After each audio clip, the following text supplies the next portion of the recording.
জি মনির ভাই, আপনি যে আজকে এসে ডিএক্সিনের টাকাটা উইথড্র করলেন, তো আপনার থেকে কিরম লাগতেছে? অথবা কোনো ভাই যদি এই বিজনেস করতে চায় কিভাবে করতে হবে, আপনি যদি বুঝু সলিউশন দিয়ে দিতেন, বলে দিতেন।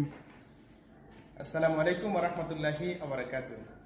আলহামদুলিল্লাহ, আমি খুবই এক্সাইটেড। এটা আমার সেকেন্ড স্যালারি।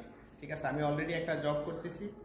জবের পাশাপাশি আমি সেখানে অলরেডি একটা স্যালারি পেয়ে গেছি, বাট আমি ডিএক্সএনে এক্সট্রা সময় দেওয়ার কারণে আজকে আমি ডিএক্সএন থেকে আরেকটা ইনকাম নিয়েছি। আমি আমার ইনকামটা আপনাদেরকে দেখাচ্ছি। ডিএক্সএনের যে বোনাসটা গত মাসের 1 2 3 4 5 6 7 8 9 10 11 12 13 14 15 16 17 18 19 20 2000 1 2 3 4 2040 2042 2042 দেড়হাম। তো দেখা যাচ্ছে অনেক প্রবাসী বাইরে আছেন, আপনাদের হাতেও অনেক সময় থাকে।